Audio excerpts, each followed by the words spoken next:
இளைஞன் விலாசம் அல்லது பக்த பிரகலாதம் என்ற தெருக்கூத்து நாடகத்தை நடத்த முன் வந்துள்ளோம். இதிலே சொற்குற்றம், இசை குற்றம், நடை உடை பாவனை குற்றங்கள் தங்கள் கிரகத்திலே குழந்தைகள் தவறு செய்தால் எத்தன்மையாக மன்னிக்கின்றனோ அத்தன்மை போல் என்னையும் இனி பின்னாவரு நடிகரையும் மன்னிக்குமாறு மிக தாழ்மையுடன் கேட்டுக்கொள்கிறேன்.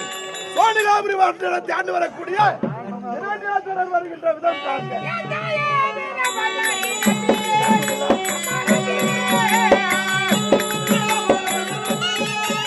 உயிரிலும் மேலாக இந்த கலையை கருதி அளவு கடந்த காதல் கொண்டு இன்றளவிலும் கூத்து கட்டி வருகிறார்கள் தெருக்கூத்து கலைஞர்கள். இந்த கூத்துக்கு இணையாக பல்வேறு நாடக கலைகள் உலக அளவிலும் வளர்ச்சி அடைந்திருந்தாலும் அந்த வளர்ச்சிக்கு ஈடு கொடுக்கும் வகையில் இன்றளவிலும் பல இடங்களில் கூத்து கட்டி வருகிறார்கள் இக்கலைஞர்கள். அரிதாரம் பூசிக்கொண்டு கூத்து கட்டும் இவர்களுடைய வாழ்வாதாரம் எப்படி இருக்கிறது? அலையலையாய் மக்களை ஈர்க்கும் இந்த கலையின் தற்போதைய நிலை என்ன பார்க்கலாம் இன்றைய சாமானியரின் குரல் நிகழ்ச்சியில்.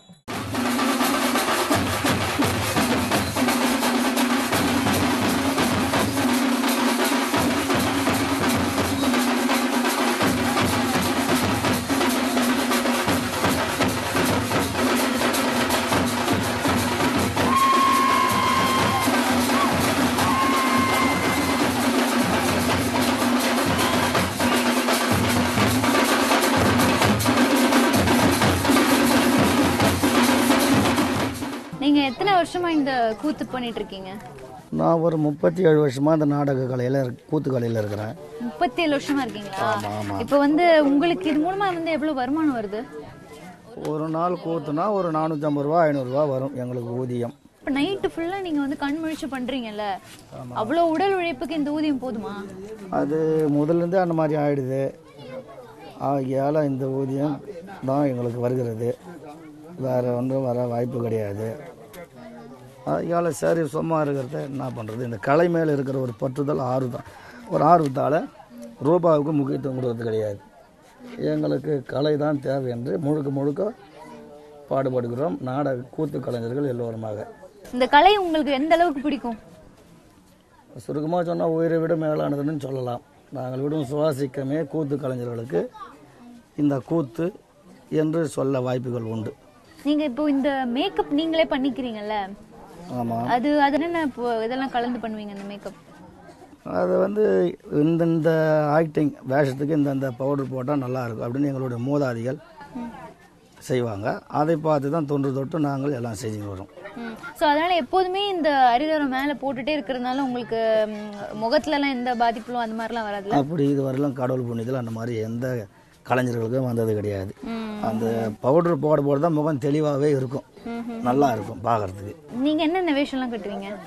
நான் மகாபாரத கூத்துல எல்லா கதையிலுமே எல்லா வேஷமும் நடிப்பேன். எல்லா வேஷமும். அது ஏன் கூத்து அப்படின்னாலே மகாபாரதம் ராமாயணம் இந்த மாதிரி விஷயங்கள்ல இருந்தே கதை எடுக்கிறீங்க? இப்ப நடக்கிற சமூக ரீதியான பிரச்சனைகள்ல இருந்து ஏன் கூத்து கட்டுறது கிடையாது? அது எழுதுற அளவுக்கு வாத்தியாருங்க இப்ப கிடையாது. அந்த காலத்துல இருந்தாங்க நடிகர் வாத்தியார் ஆசிரியர்கள் இருந்தாங்க. அதுக்கேற்ற மாதிரி கதைக்கு ஏற்ற மாதிரி பாடல்கள் கவி வசனங்கள் எல்லாம் எழுதி வச்சுருக்காங்க. இப்போ அந்த அளவுக்கு முக்கியத்துவம் கொடுத்து எழுதுகிற ஆசிரியர்கள் கிடையாது. அதுக்காக தான் இந்த திரையரங்கம் சினிமா எல்லாம் வந்துடுது. அதுக்கேற்ற மாதிரி எடுத்துன்னு அவங்க போயிடுறாங்க. இந்த கதை எடுத்து இப்போ ஆண்டாலும் பார்க்கறதுக்கு ஜனம் இருக்காது. இப்போ வர மாதிரி இந்த படம் இதெல்லாம் நீங்கள் சொல்கிற மாதிரி இந்த சினிமா அதுக்கேற்ற மாதிரி போட்டி போட முடியுது அவங்களால? முடியாதுங்க மேடம். அவங்க கோடிக்கணக்கில் முதல் வைக்கிறாங்க, அவங்க செய்வாங்க. நாங்கள் தான் 500-600 திண்டாட்டம் பாட்டுங்கிறோம். எங்களால் போட்டி போட முடியும் அவங்களோட முடிய வாய்ப்பு இல்லை. ஆனால் இதுக்கு இருக்கிற சிறப்பு அதுக்கு கிடையாது. பாடுறது ஒரு ஆள், பேசுறது ஒரு ஆள், வாயாசிக்கிறது ஒரு ஆள், எல்லாம் ஒரு ஆள். இது மொத்தமாக நாங்களே செஞ்சாகணும். அதனால இது சிறப்பு தான். மக்கள் இதுக்கு ஒரு கலையாக பார்க்குறாங்கன்னு நினைக்கிறீங்களா, இல்லை ஒரு கேலி கூத்தா பார்க்குறாங்கன்னு நினைக்கிறீங்களா? கலையா பார்க்குறாங்க, முக்கியத்துவம் கொடுக்குறாங்க. நிச்சயமா. ஆமாம். 500,000 கோடி மந்திரிமார்கள்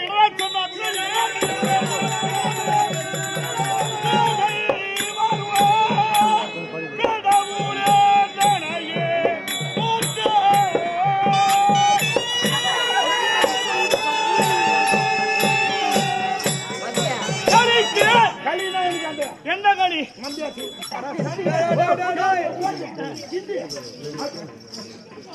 அது விட்டுட்டு எந்த பாவி பச்சாரோ எந்த கண்ணாடி பச்சாரோ தெரியும்.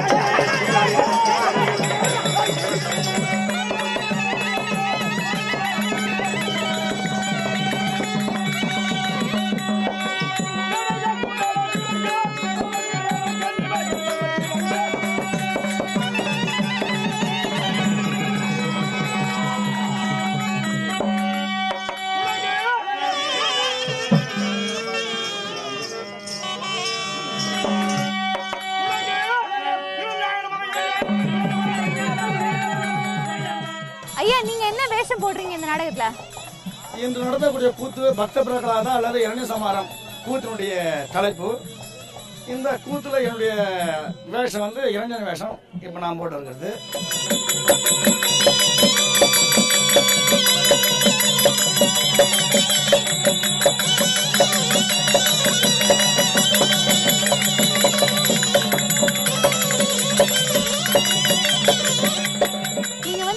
அலங்காரம் பண்ணிருக்கீங்கல்ல, இதெல்லாம் வந்து எவ்வளவு வெயிட் இருக்கும்?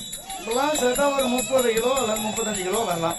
35 கிலோ? 35 கிலோ வரலாம். 35 கிலோவையும் தூக்கி ஒரு நாள் நைட் ஃபுல்லா ஆடுறீங்கல்ல, எப்படி இருக்குது? அது ஆடின பழக்கம். அதெல்லாம் இவ்வளவு சாமானம் கட்டிக்கிட்டு ஆடி எங்களுக்கு பழக்கம் ஆயிடுது. ஆகையால அந்த வாரம் கனம் தெரிஞ்சது கிடையாது. அந்த ஆர்வத்துல வந்து எவ்வளவு வெயிட் கட்டினாலும் தெரிய மாட்டேங்குது. அந்த வேஷம் ஆடும்போது வேஷத்துல வந்து இளைஞனா ஒன்றிக்கணும். எந்த பாத்திரம் நம்ம செய்யறோமோ அந்த பாத்திரமாக நம்ம மாறிட்டோம்னாக்கா இது கனமா இருக்குது அப்படின்றது தெரியாது. மற்ற கலைகள் மாதிரி தெருக்கூத்துக்கும் சில வரைமுறைகள்லாம் இருக்கா? இருக்கிறது. ஆமாம், தெருக்கூத்துல எடுத்துக்கணும்னா இந்த கூத்துல இந்த பாட்டு அப்படின்னா அந்த பாட்டு அந்த விருத்தங்கள் தான் பாட முடியும். மறு கதையில இருக்கிற பாடல் எடுத்து இந்த கதையில பாட முடியாது, பேச முடியாது. அப்படின்னா மகாபாரத கலைனா எவ்வளவு நாடகம் இருக்கு, கூத்து இருக்குது. அந்தந்த கூத்துக்கும் ஒரு பாட்டு எழுதி அதுக்கேற்ற மாதிரி தான் பண்ண முடியும். அதை இதெல்லாம் ஜாயின் பண்ணி பாட முடியாது. சரி, இப்போ இந்த தெருக்கூத்து அப்படிங்கிற ஒரு கலை வந்து எல்லாரும் நலிந்து வந்துட்டு இருக்கு அப்படின்னு சொல்றாங்களா, அதை பத்தி உங்களோட கருத்து என்ன? நாளுக்கு நாள் கொஞ்சம் நலிவு ஏற்படுத்தான். ஆனா நலிய விடாமல் இளைஞர்கள் அந்த இடத்துல ஊருக்கு அந்த கூத்தை கத்துக்கிட்டு நடிக்கிறாங்க. நடிச்சுட்டு கொஞ்சம் கொஞ்சமா அப்படி அப்படியே உருவாக்கிட்டு தான் வருது. அது நாளடைவில் சரியாகிடும். ஒரு கூத்தோட ஆசிரியர் எப்படி இருக்கணும், அவருக்கான இலக்கணங்கள்லாம் என்ன? ஒரு கூத்து ஒருத்தர் சொல்லிக் கொடுக்குற ஆசிரியர்னா பொறுமை தேவை. நம்ம சொல்லிக் கொடுக்கணும், 1-2 பிழைகள் ஏற்படலாம். நாம சொல்லிக் கொடுக்குற வாக்கியம் ஒன்றா இருந்தாக்கா கத்துக்கிறவங்க கொஞ்சம் அதை தடம் புரண்டி பேசுவாங்க. அந்த வாக்கியத்தை அதை ஒழுங்குபடுத்தி கோபம் இல்லாமல் பொறுமையாக அந்த பாட்டு சொல்லிக் கொடுத்து வசனங்களை சொல்லிக் கொடுத்து அவங்களுக்கு நடிக்கிறதுக்கு சொல்லிக் கொடுத்து பொறுமையா வந்து செயல்பட செய்து அவங்கள பக்குவமா வழி பண்ணாங்க. ஏன்னா ஒருத்தர் வந்து நம்ம கொஞ்சம் தவறு செய்து கொஞ்சம் கண்டிச்சோம்னா கோச்சிப்பாங்க. ஆகையால அவங்க மனம் ஏன்னா கோச்சிங் கூட இந்த கலை அழிஞ்சு போகுது.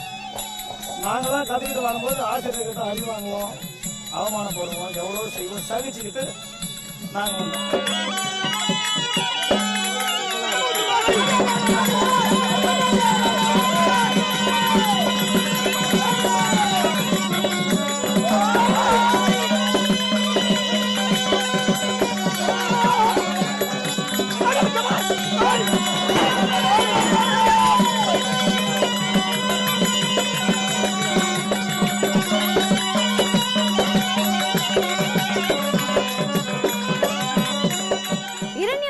நாடகத்துல பிரகலாதன் வேடம் போடக்கூடிய கூத்து ஆசிரியர் பெருமாள் அவர்கள் நம்மளோட இருக்காங்க. அவங்ககிட்ட சில விஷயங்கள் பேசலாம். தெருக்கூத்து கலைஞர்களுக்கு வருமானம் எப்படி இருக்கு? வருமானங்கள் கஷ்டமா இருந்தாலும் தொழில் நாங்க வந்து அது உயிர் கொடுத்து நாங்க செய்யறோம். எங்களுக்கு இதை விட்டா வேற தொழில் கிடையாது. சரி, அப்ப எந்தெந்த காலங்கள்ல உங்களுக்கு வந்து நாடகம் நடிக்க இந்த கூத்து நடிக்கிறதுக்கான வாய்ப்பு கிடைக்கும்? கூத்து காலம் தை மாதத்துல இருந்து புரட்டாசி மாதம் வரைக்கும் நடக்கும். அதுக்கப்புறம் மழை காலம் வந்துருது. இந்த 4 மாதம் நாங்கள் வீட்டில் சும்மா தான் இருப்போம், வேற வேலையை விட்டு. அப்ப சும்மா இருக்கிற நாட்கள்ல அப்ப எப்படி வருவாய், குடும்பத்தை எப்படி நடத்துறது? இந்த விவசாய போவோம், விவசாய வேலைக்கு போவோம். ஓ, விவசாய வேலை பண்றீங்க? விவசாய வேலை பண்ணுவோம். சரி, கூலி வேலைக்கு போவோம். உடனே தை பிறந்தா நாடகம் தொடங்கினா அது விட்டு இந்த நாடகத்துக்கு போயிடும். அப்ப அந்த 4 மாசம் கேப் விடுறீங்கல்ல, அது எப்படி மீண்டு திரும்ப அந்த ஒரு இதுக்குள்ள வர முடியுமா? பதிவானது மனசுல அது மறக்க மாட்டோம். அது வந்து ஆரம்பத்திலேயே நின்றுடும் எங்களுக்கெல்லாம், அதெல்லாம் மறக்க முடியும். சரி, இது மறக்காம எல்லா வசனங்கள் எல்லா பாடல்களையும் ஒரு நாள் நைட் ஃபுல்லா பாடுறீங்கல்ல, அதெல்லாம் எந்த அளவுக்கு நீங்க மனசுல வச்சிருக்கீங்க? அந்த பாத்திரம் வந்து அந்த பாத்திரத்துக்கு இப்படிதான் பேசணும்னு ஒரு வழிமுறை எங்களுக்கு இருக்குது. எங்க மூதி ஆசிரியர் கத்து கொடுத்துருக்காரு. இந்த பெண் வாடை வந்து அதுக்கு உண்டான வசனங்கள் பேசணும், ஆண் வேடம் வந்தா அது கூட அந்த குரலை மாத்தி ஒரு ஆம்பளை தான் பேசணும் ஆண்கள் அப்படியே அந்த குரலை மாத்தி அப்படி பயன்படுத்தி பேசணும். உங்களுக்கு இந்த பெண் வேடத்துல உங்களுக்கு பிடிச்ச வேடம் எது? குரத்தி வேடம் தான். குரத்தி வேடம் தான். சோ குரத்தி வேடத்துல இருந்து எங்களுக்கு ஏதாவது சில இது பண்ணி காட்டுங்களேன். பாடணும். பாடல் பாடி காட்டுங்க. பாஞ்சாலே கூற பஞ்சி வந்தேன் என் பத்தவை பாலனாய் ஏந்தி அந்த செஞ்சுபதி ஆளும் அம்மன் என் சிரசூதனில் கூட ஏந்தி செஞ்சுபதி ஆளும் அம்மன் சிரசுதனில் கூட ஏந்தி அந்த சண்டாளன் வாசலுக்கு தான் போகவே காலமாச்சே. கடலிலே ஒலிக்கு மறைந்தான் ஐயனே மெய்யன தெய்வம் தெய்வம் மெய்யாக சொல்லிவிடும். ஆமா நீ பார்த்திருக்கியா? தந்தையே தெய்வம். இப்ப வந்து இந்த மாதிரி சாவு வீட்டுல காரியத்துக்கு இதுக்கெல்லாம் கூத்தாடுறீங்கல்ல, சோ இதெல்லாம் வந்து வயிற்று பிழைப்புக்காக வேற வழி இல்லாம ஆடுறது அப்படின்னு சொல்றாங்களே, அது எப்படி பார்க்கறது? அது ஒரு பெரிய பெரிய வாத்தியார்கள்லாம் சொல்றாங்க, முதல் கூத்தாடணுன்னாவே சாவு கூத்து தான் ஆடணும், அப்பதான் ராசியா இருக்கும் அப்படின்னு. சாமிக்கு திருவிழாவுக்காரத்தோட ஒரு டெத்து நடந்து போகுது இல்லை, சாவு ஆகி போச்சு இல்லையா, சாவு ஆன பிறகு அங்கே 15 நாளாக எல்லாத்துக்கு அப்போ கூத்து வைக்கிறாங்க பாரு, அந்த கூத்தாடினா தான் நமக்கு வருஷமெல்லாம் கூத்து கிடைக்கும் அப்படின்ற ஒரு சாங்கி இது பாருங்கெல்லாம் அது ஆடுவோம். இப்போ மற்ற சினிமா பாடல்கள் இது மாதிரி இரட்டை வசனங்கள்லாம் அதிகமாக கூத்துல வருது அப்படின்னு சொல்றாங்கல்ல, அது சில பேர் பாடுவாங்க, நான்லாம் நிறைய பாட மாட்டேன், நான் மாதிரிலாம் பாட மாட்டேன். ஸோ அது வந்து கூத்தை வந்து பாதிக்குது, இப்போ வந்து கேளிக்கையா பார்க்குறாங்க கூத்தை அப்படின்ற ஒரு சூழ்நிலை இதில், அது என்ன சொல்றீங்க? அதனால இது வந்து தெருக்கூத்தில் வந்து இது மாதிரி பாடலாம் நோய்க்கிறாங்க, இந்த மாதிரி ட்ராமா கொண்டாந்து இதில் வந்து பாடுறாங்க அப்படின்னு சொல்கிறாங்க. இதில் சில பேர் பாடுறாங்க, இதில் மும்முரிமாக அதில் வந்து குமாரசாமி வாத்தியார் பாடலே பாடணுன்ற நினைக்கிறவங்க அதை விரும்ப மாட்டாங்க.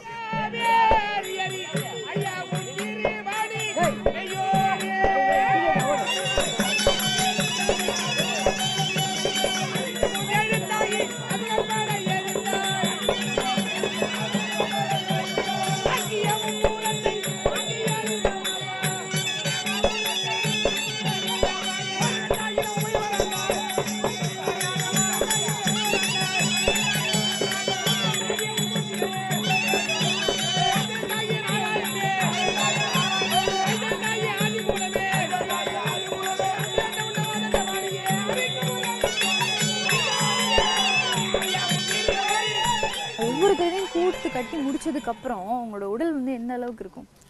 கூத்தாடினா கொஞ்சம் களைப்பாக தான் இருக்கும் உடம்பு, என்ன அடவு போட்டு ஆடுறது பாடுறதுனால தொண்டை கொஞ்சம் வலி, ஆடுறதுனால கைக்கால் கொஞ்சம் இதுவாக இருக்கும். வேறு வழி இல்லை, இது செய்து தானே ஆகணும். அப்போ தான் கஷ்டப்பட்டு ஆடினா தான் நல்ல பேர் வரும். கலைக்கு ஒரு இது இல்லையா, இந்த கலைக்கு நல்ல பேர் வரணும்னா கஷ்டப்பட்டு ஆடி நல்ல பேர் கொண்டு வந்தான். சரி, உங்கள் குரலே இப்படி ஒரு இப்போ நீங்கள் ஆடி முடிச்சோன்னா ரொம்ப ஸ்ட்ரெயின்டாக தெரியுதுல்ல, இதெல்லாம் வந்து கட்டுக்கோப்பாக வச்சுக்கிறதுக்கு என்ன பண்ணுவீங்க? கட்டுக்கோப்பான தினமும் நாங்கள் எப்பவும் போல தான் இருப்போம், சுடு தண்ணி குடிக்கிறது, மாத்திரை மருந்தெல்லாம் எடுக்க மாட்டேன். சில பேர் மாத்திரை மருந்தெல்லாம் எடுப்பாங்க, சுடு தண்ணி சாப்பிடுவோம், அதுக்கு உண்டான எதனா வைத்திய தேயலாம் எதனா தேய்ச்சிக்கிறது, அவ்வளோதான். மற்றதெல்லாம் இறைவன் கொடுத்து தான் இருக்கும். தொண்டை எப்பவுமே கிடையாது, பாட சொல்ல நல்லா இருக்கும், பேச இப்போ சாதாரணமாக பேச சொல்ல கொஞ்சம் தேவை இருக்கும். ஸோ ஒரு மாதம் ஃபுல்லாக சுமார் எத்தனை கூத்து வரும் உங்களுக்கு? தை மாதம் பிறந்தாங்க, அது வந்து சித்திரை வைகாசி கொஞ்சம் ஒரு மாதத்தில் 20 ராத்திரி கிடைக்கும், 30 ராத்திரி கிடைக்கும், 10 ராத்திரி கிடைக்கும், தொடர்ந்து. இப்பெல்லாம் வந்து கூத்து கிடைக்காது, அதாவது வருஷத்தில் ஒரு 100 ராத்திரி ஆனா அதிகம். உங்களுக்கு இது மூலமா சம்பாதிக்கிற காசுல சேமிப்பு அப்படிலாம் ஏதாவது போதாது, பத்தலை. காலத்துக்கு ஏற்ற மாதிரி அப்போ கிடைச்சது ஒரு 100 ரூபா கிடைச்சதுனாக்கா அன்னைக்கு விலைவாசிக்கு சரியா இருந்தது. நீ 1000 ரூபாய் கிடைச்சா கூட வருமானம் பத்தலை, ஏன்னா விலைவாசி ஏறி போச்சு, குழந்தைகளை படிக்க வைக்கணும், நம்ம குடும்பத்தை பார்க்கணும் அப்படின்னு முடியல. அப்ப ஏன் இன்னும் இந்த கலையிலே ஒட்டிட்டு இருக்கீங்க? கலை வேணும், கலை அழியக்கூடாது அப்படிதான் நாங்கள் அதை பண்றோம். இல்ல, உங்களை பத்தி நினைக்காத மக்கள் ஒரு புறம் இருக்க, நீங்க மட்டும் கலை வேணும் கலையை பிடிச்சிட்டு இருக்கிறதுனால என்ன பயன் இருக்கும் நினைக்கிறீங்க? உலகத்துல எல்லோரும் கலையை மதிக்கிறவங்களே இல்லை, எல்லோரும் வேணான்னு சொல்றவங்களே இல்லை, கலையை மதிக்காதவங்களும் இல்லை. கலையை மதிக்கிறவங்க மதிக்கிறாங்க, அதே போல அந்த கலைக்கு ஒரு ஆர்வம் கொடுக்கணும், ஒரு மரியாதை கொடுக்கணும், கலையை மதிச்சு வாழணும். இந்த மாதிரி உங்களை மாதிரி இருக்கிற கலைஞர்களுக்கு இது ஒரு தேவை இருக்கு, இதை பண்ணி அரசு செய்து கொடுத்தா நல்லா இருக்கும் அப்படின்னா என்ன கேட்பீங்க? அரசாங்க மூலியத்தில் அதான் மந்திரி எம்எல்ஏன்றது மூலியத்தில் போய் பதவி வச்சு கூத்து ஆடாதவங்க கூட வாங்குறாங்க. கூத்தாடாதவங்க கூட ஓஏபி பண்ணுறது உதவி பண்ணுறது வாங்குறாங்க. ஆனால் நலிஞ்ச கலைஞருங்க எத்தனையோ பேர் இருக்காங்க. நீ அதை எடுத்தா இது எடுத்தா சான்றிதழ் எடுத்தா அப்படி எடுத்தான்றாங்களே தவிர போகிறாங்க, கிடைக்கல, எடுத்து போட்டுறாங்க. ஏன்னாது அது கவர்மெண்ட்ல எதுனா அது உதவி செய்தால் நல்லா இருக்கும். அது மட்டும் இல்லாமல் கலைஞருக்கு பஸ் சார்ஜ் இதெல்லாம் கொஞ்சம் குறைச்சா போக்குவரத்து சௌகரியமாக கொஞ்சம் இதாக இருக்கும்.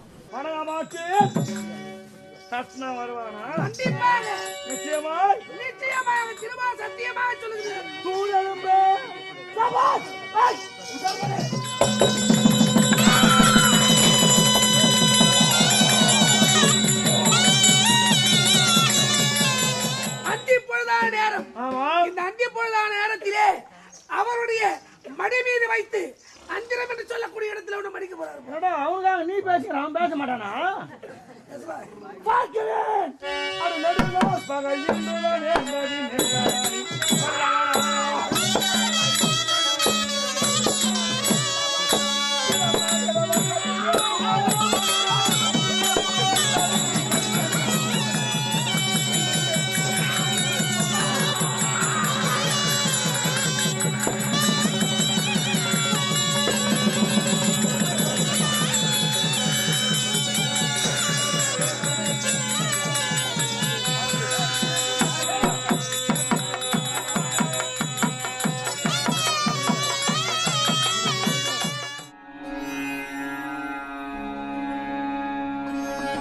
எங்கள் அப்பா பெரிய கூத்து கலைஞர் இருங்கூர் நாராயணமூர்த்தி நாடக ஆசிரியர்னா அவர் பேரில் தான் கம்பெனி ஓடுது. அவர் சொல்லுவார், நம்ம வீட்டுக்கெல்லாம் உள்ள ஏழ்மையாக கூட இருக்கலாம்ப்பா, மேடைக்கு வந்துட்டு இருப்பாடு ராஜாவாக வந்துட்டு இருப்பாடு, எல்லாருக்கும் நம்ம ராஜாவாக தான் இருக்கிறோம். நான் கேட்பேன், ஏன்பா என்னை படிக்க வைக்க கூடாதா, இப்படி ஒரு கூத்து தொழில் விட்டுட்டியே அப்படின்னு சொல்லிட்டு கேட்கும்போது, அரசனுக்கே கிடைக்காத பெருமை ஆட்டக்காரனுக்கு மட்டும்தான் கிடைக்கும். நாங்கள் ஒரு 4-5 தலைமுறையாக இருக்கிறோம். இதுக்கப்புறம் இருக்கிற வாரிசு வருவாங்களான்னு கொஞ்சம் சந்தேகம் தான். ஏன்னா ரொம்ப கஷ்டம், அதுவும் இரவில் கண்ணு முடிக்கிறது ரொம்ப கஷ்டம். உயிருக்கு ஆபத்தான நாடகம்லாம் இருக்குது. அதாவது வந்து பகடை தொழில் ஆடுறோம், அப்போ எலும்புலாம் கிராக் ஆகலாம், கால் ஸ்லிப் ஆகலாம். இப்போ எனக்கும் கால் ஸ்லிப்பு தான். பகடை தொழில் ஆடி அந்த ஒரு ஆவேசத்தில் துட்சாதனா நம்ம நடிக்க சொல்ல அந்த ஆவேசத்தில் கால் ஸ்லிப் ஆகி அது பிரச்சனை. ஒரு மேடையில் ஏறி தெய்வமாக ஒரு வேஷம் நடிக்கிறோன்னா எல்லாரும் வணங்குற ஒரு தக்க ஒரு மரியாதை உண்டு. ராஜா வந்துட்டு அந்த ராஜான்ற ஒரு மரியாதை, அது இல்லாத மரியாதை இப்போ ரொம்ப குறைஞ்சி போச்சு. நாடக கலைஞர்னா மரியாதை இல்லை. வித்தைகள் தெரிகிற இடத்துல மரியாதை இருக்குது, தெரியாத இடத்துல கிண்டல் பண்ணுறது, அந்த கேலியாக நினைக்கக்கூடாது. கலைஞனுக்கு இதெல்லாம் அது ஒரு கேலியாகவும் நினைக்கக்கூடாது. ஆமாப்பா நாங்கள் கட்டை கட்டி கொடுத்தா, ஏன்னா கட்டையெல்லாம் கட்டிக்கின்னு ஆடுறோம் இல்லையா, நாங்கள் கட்டை கொடுத்தான்னு பப்ளிக் சொல்லுவோம்.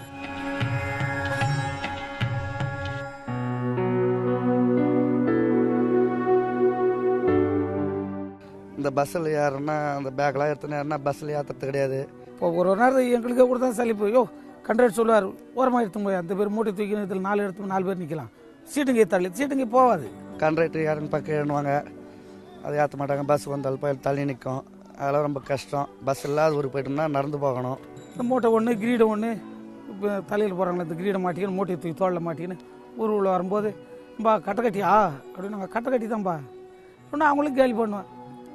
இந்த கட்டையாகிலும் செத்தற்பாடு அந்த மரங்கள் பூஜம் கிரீடம் சாமான் உருவாகுது, இந்த கட்டையில் உயிர் போடுறப்பாடு எதுக்குமே உதவுறதில்லை, அதை போய் அம்பா கேலி பண்ணுறேன் அப்படின்னு பொறுமையாக இருந்து சொல்லிட்டு நம்ம பாட்டு வந்துடுவோம். இன்னும் கொஞ்சம் மரியாதை கொஞ்சம் இல்லாத இருக்குது.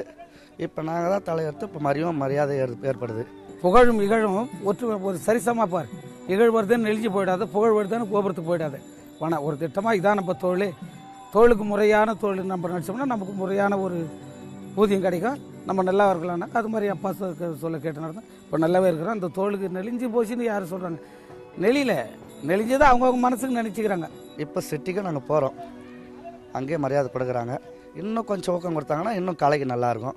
இவ்வளோ காலமாக பேசினாலும் நம்ம போய் மேடையில் ஏறும்போது ராஜா தானே அப்படின்ற ஒரு சந்தோஷம் நமக்குள்ளே உருவாக்கணும். அது உள்ளத்துலேருந்து வேதனைப்படுத்தா தொழில் செய்ய முடியாது, வேதனையை நினைக்கவும் கூடாது. நீ சொல்லி நீயே ஒரு நாளைக்கு கீழே உட்காந்து கூத்து பார்ப்பேன், நான் ராஜான் மேடம் மேலே ஏறி ஆடுவேன், அன்றைக்கே தானே உட்காந்து கூத்து பார்ப்பேன் அப்படின்னு உள்ளத்தால் ஒரு சந்தோஷம் மகிழ்ச்சி அடிச்சுன்னு வந்துட வேண்டியது தான். இப்போ நாங்கள் செய்கிறதே நாட்டு பணி தான். நாங்கள் சம்பாதிச்சு சாப்பிட்றோமா இல்லையானோ நாட்டுக்கு நல்லதான் பண்ணுறோம். ஏன்னா நல்ல கற்று தான் சொல்கிறோம், தீ இதெல்லாம் கிடையாது.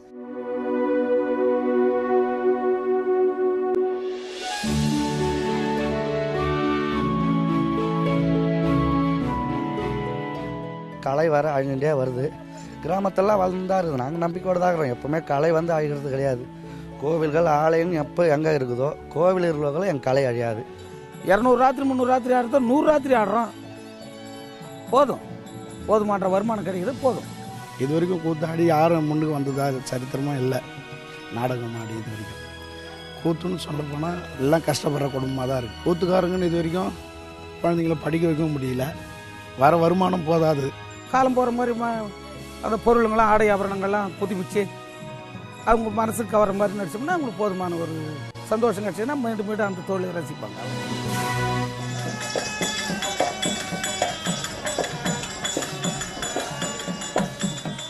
மணி இப்ப சரியா 4. இந்த கொற்ற பணியிலையும் இந்த கலைஞர்களோட துள்ளலான ஆட்டத்தை மக்கள் இன்னும் பார்த்து ரசிச்சுட்டு தான் இருக்காங்க.